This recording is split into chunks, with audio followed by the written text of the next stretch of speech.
Hi, this is outdoors writer David Figura, and about a month ago I put up my first ever bird feeder in my backyard.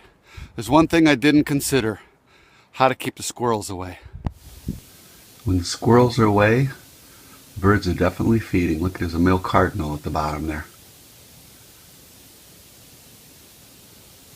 Look, those guys are just, one's up on a tree limb there and the other one's just waiting to make his charge towards the bird feeder. Look at these guys. They're relentless. They're coming back. Those bad squirrels. All right, look at that guy up there. He's calling to his buddies. Look at that little pig. Shh. He's saying, come on over. The coast is clear.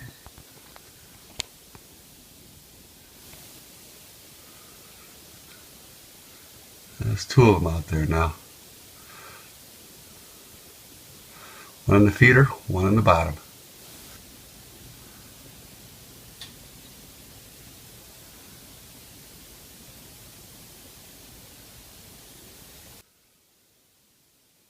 Watch this.